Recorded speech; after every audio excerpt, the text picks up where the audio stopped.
¿Qué tal, amigos? Nuevamente su hermano y amigo en Cristo les habla en este su canal Estudiando el Verbo. En esta ocasión vamos al repaso de lección. Por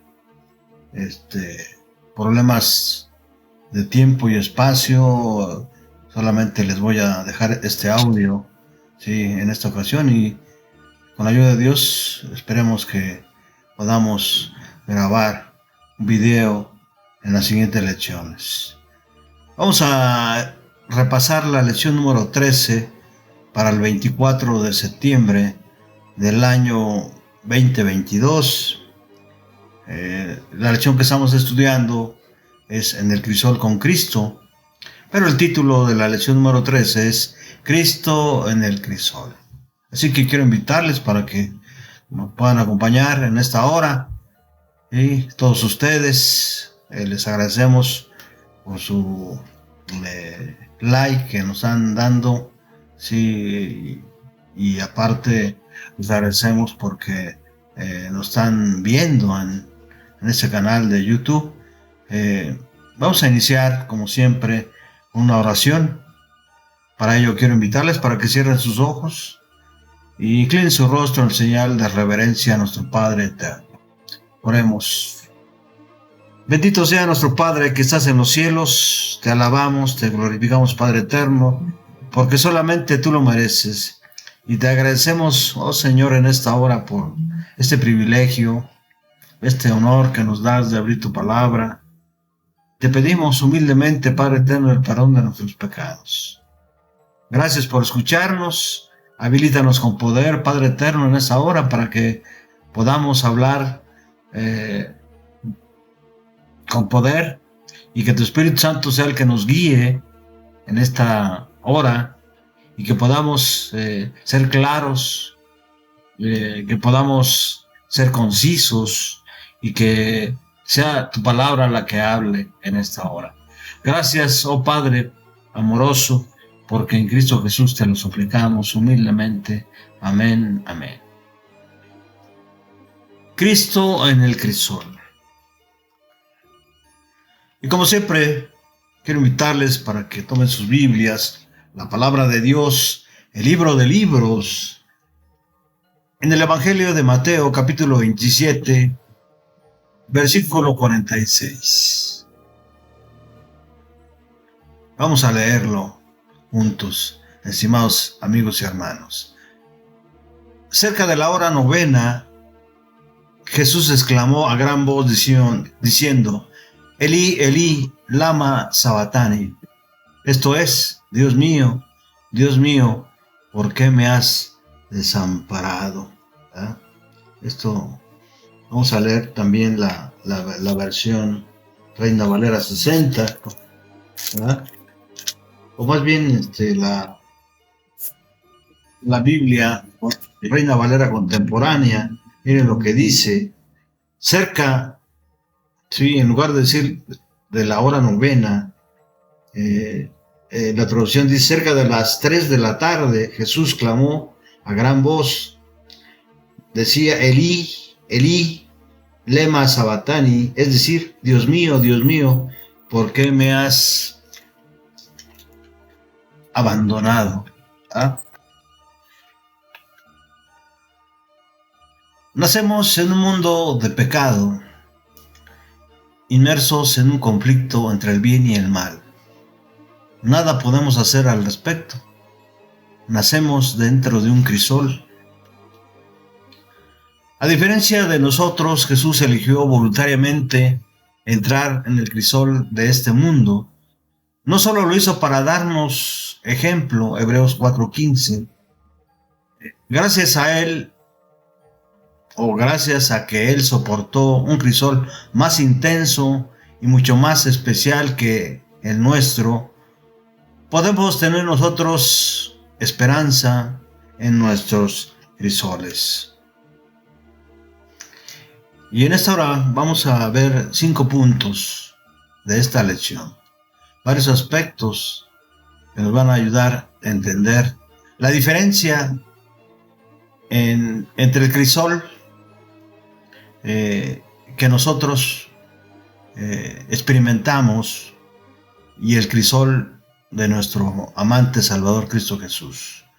Vamos a ver el crisol en su niñez, el crisol en su ministerio, el crisol en el Getsemaní, el crisol en la cruz, en el crisol con Cristo, que es el título de toda la lección de este trimestre. Vamos adelante entonces al primer punto. El crisol en su niñez. Para ello quiero invitarles a que abramos juntos la palabra de Dios en el Evangelio de Juan, capítulo 1, versículo 46. ¿Qué dice Jesús en este Evangelio? ¿Ah? ¿Qué dice la palabra de Dios? Natanael le dijo, ¿y de Nazaret puede salir algo bueno? Y le dijo Felipe, ven a ver. Ven a ver. Otras versiones solamente dicen, de Nazaret puede salir algo de bueno, ¿verdad? Pero la versión Valeria contemporánea es un poco más explícita y dice, de Nazaret puede salir algo bueno, y le dijo Felipe, ven a ver, ¿verdad? Es interesante esta cita, ¿sí? Porque muchas veces nosotros no aceptamos el Evangelio y es necesario que nos digan, ven a ver, o compruébalo, o mira lo que dice la palabra de Dios, ¿verdad? Bien, ese es solo un paréntesis de este punto, ¿verdad? Al elegir hacerse hombre,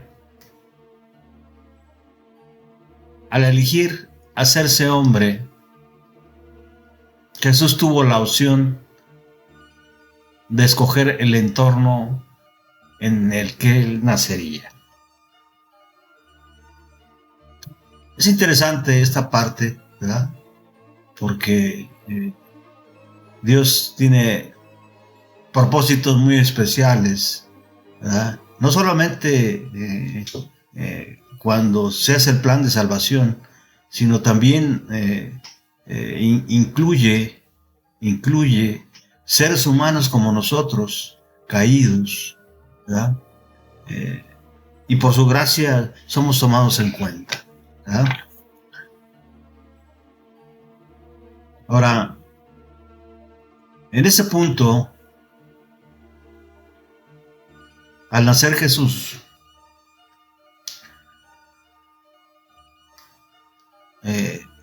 sabemos por los evangelios, por ejemplo, en el Evangelio de Lucas, capítulo 2, versículo 7, ¿qué dice? Y allí tuvo a su hijo primogénito y le envolvió en pañales y le acostó en un pesebre porque no había lugar para ellos en ese albergue. ¿Ah? ¿Merecía Jesús un lugar especial? Sin duda, sí, ¿verdad?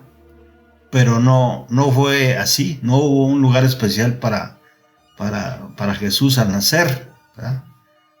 Noten que como el enemigo, ¿sí?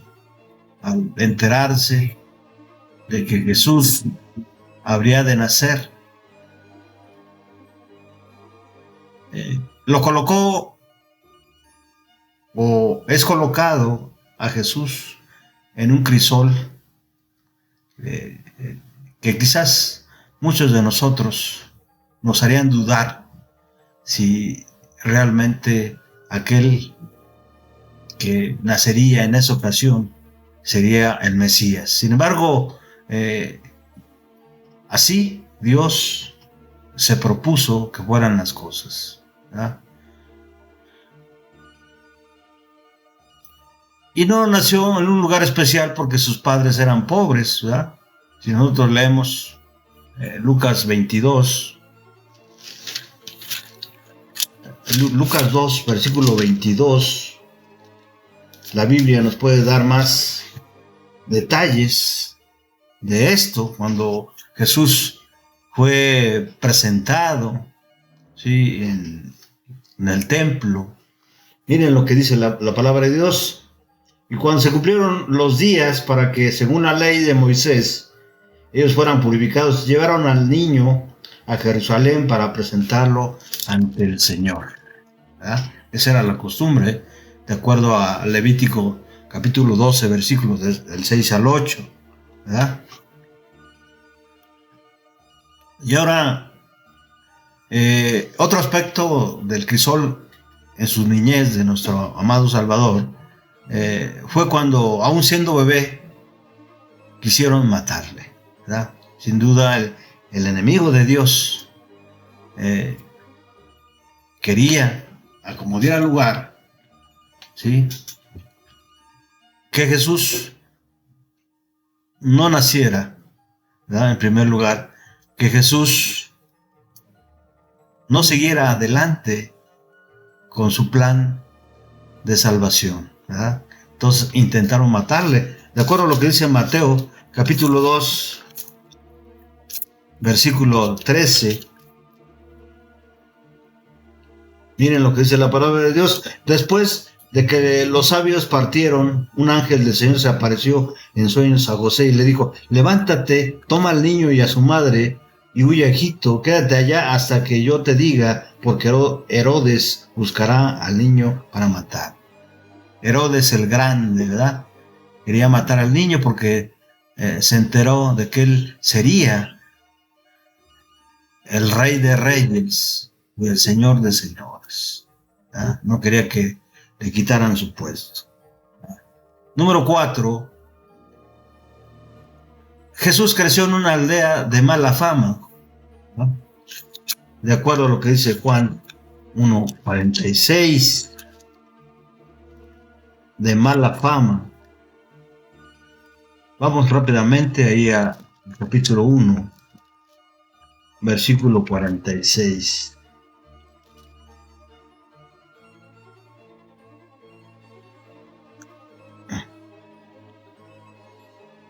Es el versículo que leímos, ¿verdad?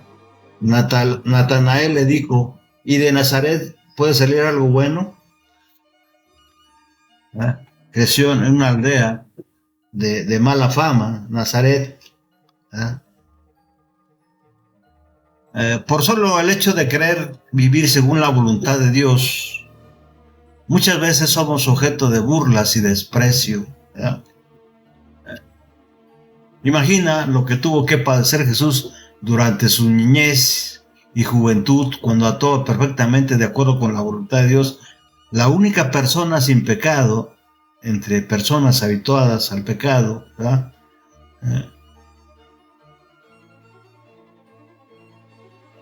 Tenemos muchas veces una mala información por parte del enemigo de las almas acerca de la niñez de Jesús, ¿verdad? Y podemos darnos cuenta en las bodas de Canaán cómo Jesús le dice a su madre en ese momento que le requiere y ella estima que puede ayudar a los de la casa donde estaba celebrando las bodas, ¿verdad?, con el vino, que Jesús le dice: todavía no ha llegado mi hora, ¿verdad? Y la mala información que tenemos muchas veces nosotros acerca de la niñez de Jesús es que Jesús fue un niño prodigio, ¿verdad? Un niño que hacía milagros. Esto tiene que ver, estimados amigos y hermanos, con la nueva teología de que Jesús nació de una virgen, o sea, de un dogma, dogma que tiene la Iglesia Católica acerca de María, de su concepción inmaculada, y en consecuencia de que Jesús nació de igual manera, ¿ah? Con una naturaleza antes igual a la de Adán antes de caer en pecado, ¿verdad? Entonces, esta es una falsedad. Aquí debemos de quizás entender, aunque la religión no nos lleva hacia ese rumbo, tenemos que tener bien claro esto acerca de qué condiciones o en qué crisol nació nuestro amado Salvador Cristo Jesús. Vamos al siguiente punto rápidamente.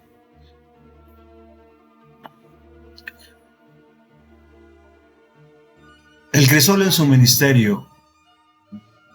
Para ello quiero invitarles a Isaías 53, capítulo 3.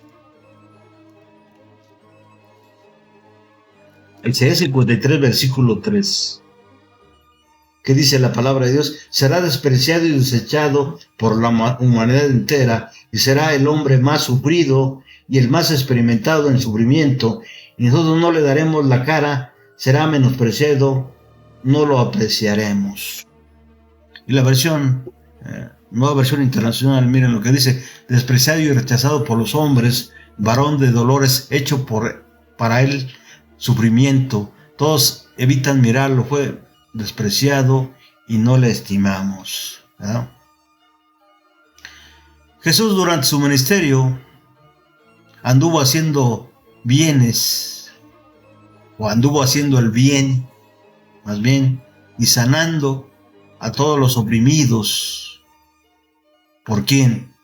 Por el diablo, porque Dios estaba con él. Es interesante esta parte que se encuentra en Hechos, el libro de Hechos, capítulo 10, versículo 38. Hechos 10, 38. Miren lo que dice la palabra de Dios.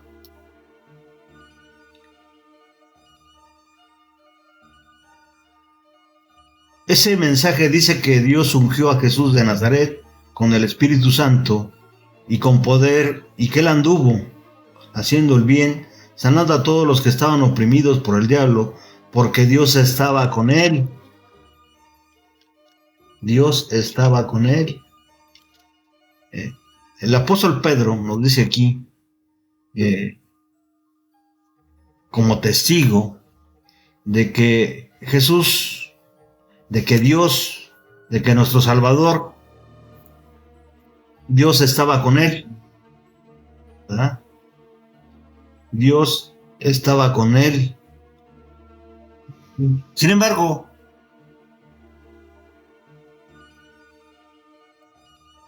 sus contemporáneos, los fariseos y saduceos, lo acusaron de hacer un pacto con el diablo. Hay Mateo 12, 24.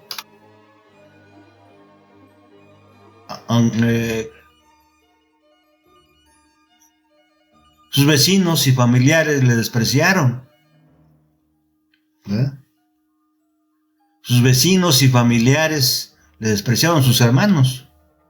Son Mateo 3:55 y Juan 7:5. Y además, en varias ocasiones quisieron matarle. Lucas 4:29 al 30, Juan 8:59 y Juan 10:31, ¿verdad? Sin duda, Jesús lloró por el rechazo de aquellos a los que había venido a salvar. Mateo 23:37 y Juan del 1 al 10 al 11. A lo suyo vino y los suyos no le reconocieron, ¿verdad? Vamos a leerlo directamente en el capítulo 1 de Juan, capítulo 1, versículos 10 al 11. En el mundo estaba y el mundo fue hecho por él, por el Verbo, pero el mundo no le conoció.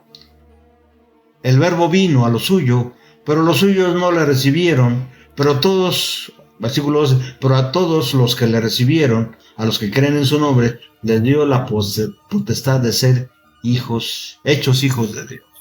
¿Ah? Interesante la parte. Vamos al tercer punto, estimados hermanos y amigos. El crisol en el Getsemaní.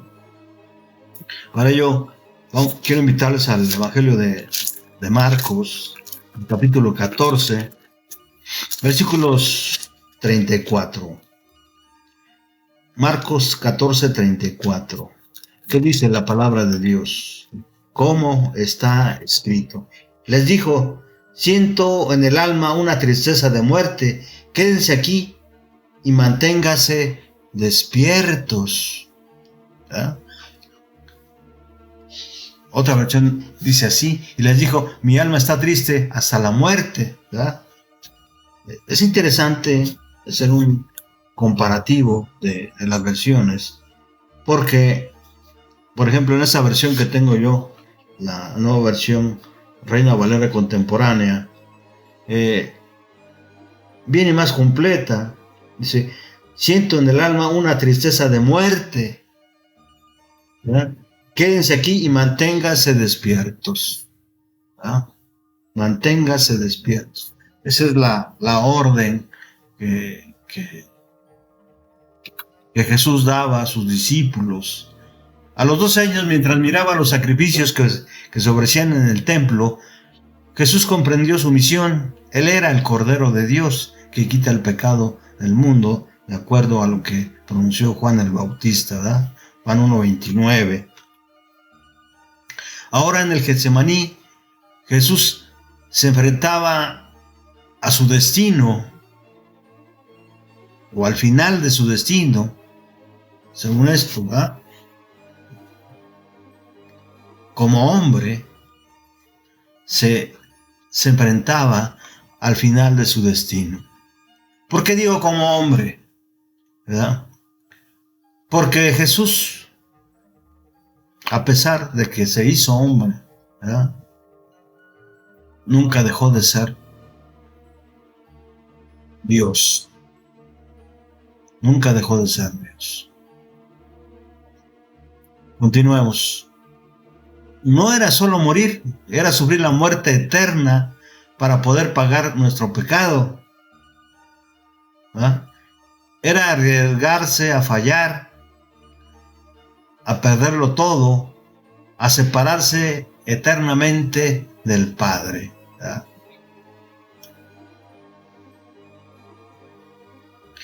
Deseaba la intercesión que sus amigos no le dieron. Deseaba ser librado del dolor. En su agonía sudaba sangre. Finalmente un ángel vino a consolarle.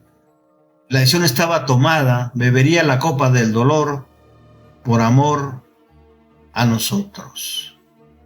Esta parte es muy, muy interesante. Hay en Lucas 22, 39 al 45. ¿Verdad? Sin duda, el sufrimiento que experimentó nos habla de que Jesús era verdaderamente hombre. ¿Verdad? Experimentó el dolor, ¿sí? No solamente en la parte física, sino también en la parte espiritual. ¿Verdad? Él temía como hombre a fallar, a perderlo todo y a separarse eternamente del Padre. ¿Verdad? Sin duda, como hombre, deseaba la intercesión que sus discípulos pudieran darle, o dar, o pedir al Padre. Deseaba como hombre ser librado del dolor, y en su agonía sudaba sangre. Finalmente un ángel vino a consolarle. ¿Verdad? La decisión estaba tomada. Bebería la copa del dolor por amor a nosotros. Vamos al siguiente punto: el crisol en la cruz. Para ello quiero invitarles a Isaías 53, nuevamente. Isaías 53, versículo 6. Todos perderemos el rumbo como ovejas y cada uno tomará su propio camino, pero el Señor descargará sobre él todo el peso de nuestros pecados. ¿Verdad? Jesús fue condenado a la muerte más vergonzosa en esos tiempos por parte del reino, el imperio romano, ¿verdad?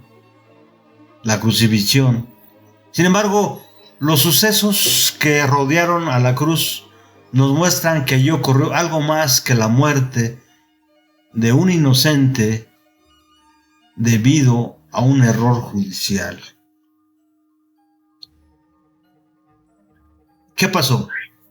El lugar fue rodeado por tinieblas. Lucas 23, 44. Lucas 23, 44.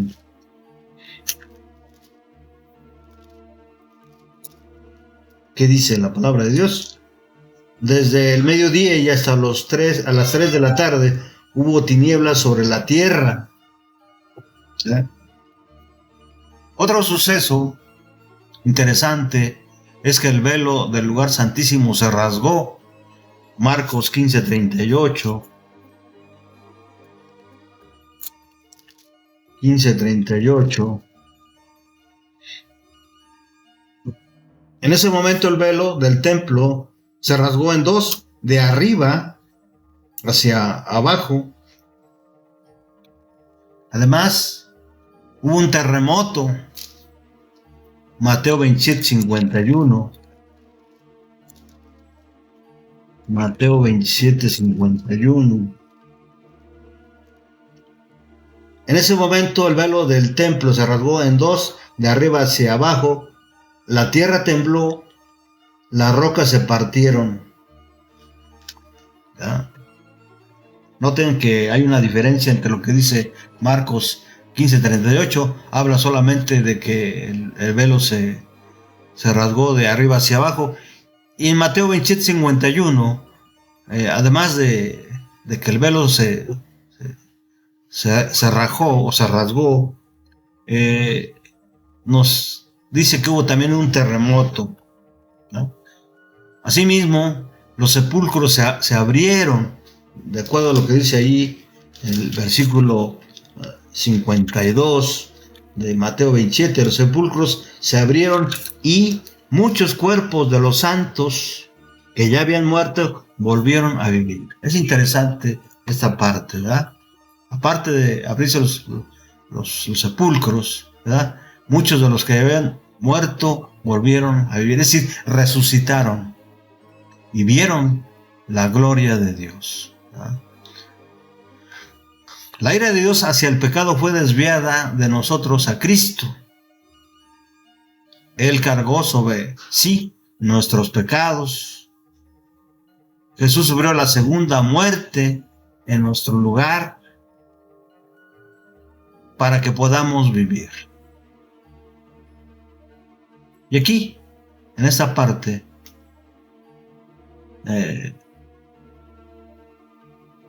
se me hace algo extraño, ¿verdad?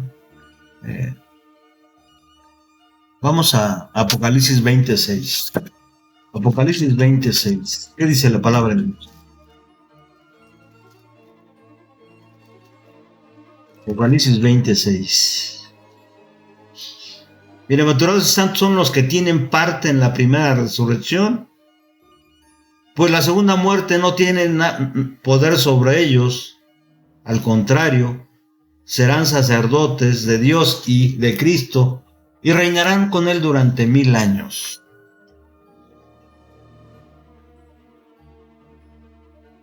La ira de Dios hacia el pecado fue desviada de nosotros a Cristo. Él cargó sobre sí nuestros pecados. Jesús sufrió la segunda muerte en nuestro lugar para que nos podamos vivir por él.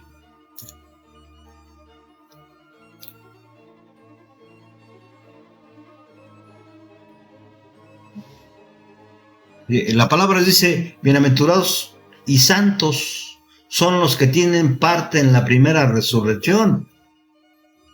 ¿verdad? Aquí es interesante esto, pues la segunda muerte no tiene poder sobre ellos, ¿verdad?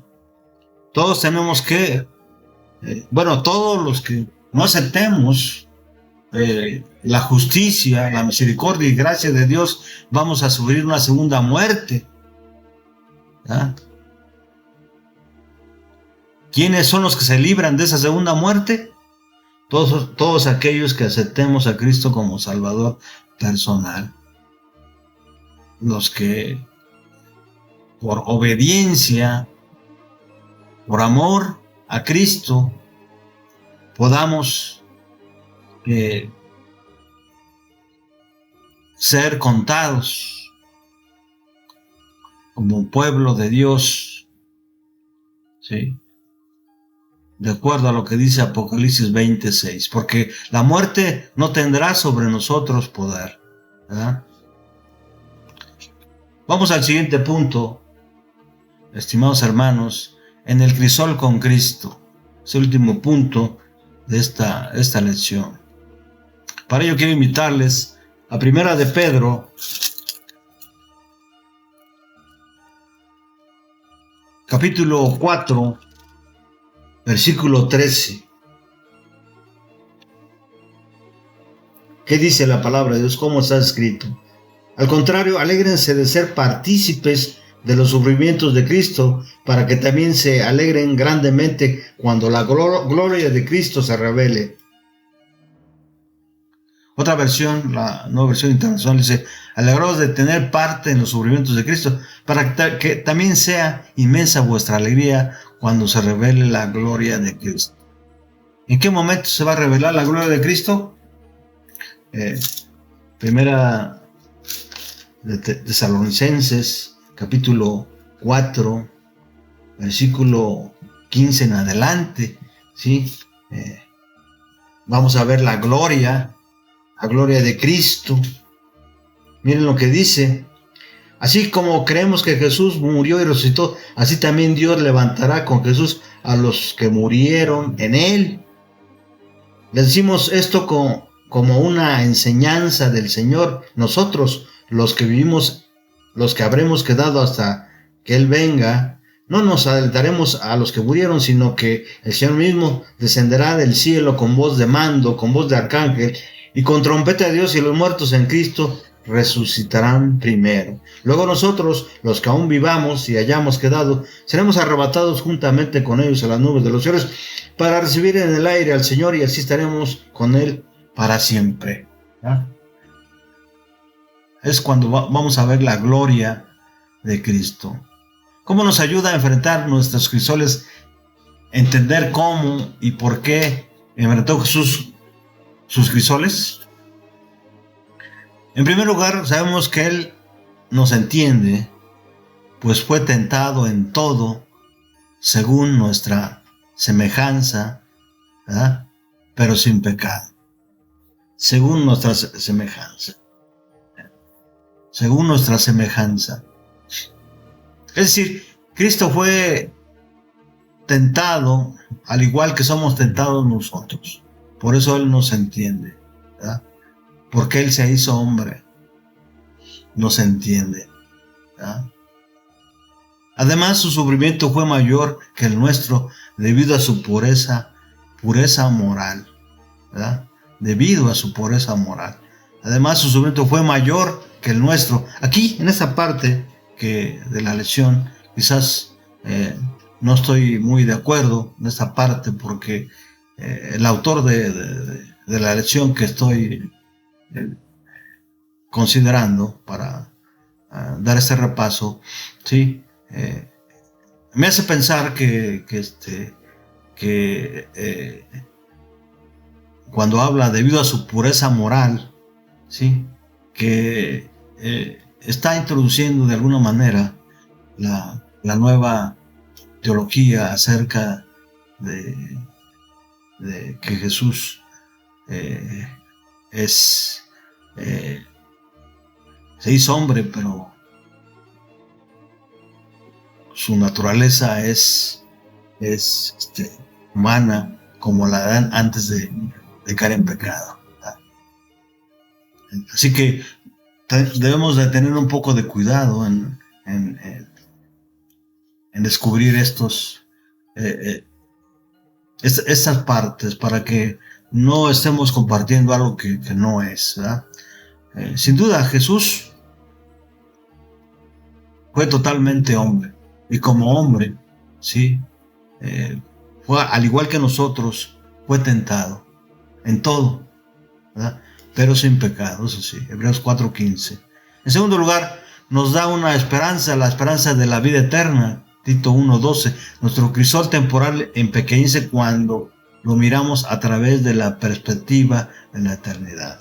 ¿Por qué? Porque ponemos toda nuestra confianza en sus promesas, en su amor, ¿sí? en su vida, ¿sí? En su ministerio, en la resurrección de Él, en su ascensión y la intercesión que está haciendo por nosotros allá en la patria celestial. Cualesquiera que sean nuestros sufrimientos aquí, debemos dar gracias a Jesús, a su vida íntegra, ¿verdad? A su sacrificio perfecto. Gracias a Él, hasta el crisol de la muerte pasará. Quiero terminar, como siempre, estimados amigos y hermanos, con una cita del Espíritu Profecía de Elena G. de White, allí en su matinal Alza tus ojos, del 7 de noviembre. Al separarnos del mundo, dice ella, y de sus costumbres, afrontaremos el sagrado de los mundanos. El mundo dio a aquel que era la personificación de la virtud, porque era mejor que ellos.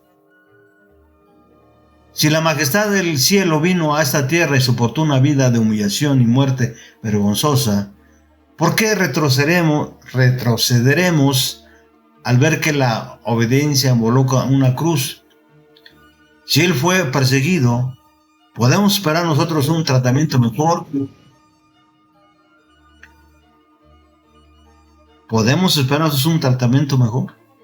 Él confortará y sostendrá a todos los que acudan a Él en busca de ayuda. Yo digo amén, ¿verdad?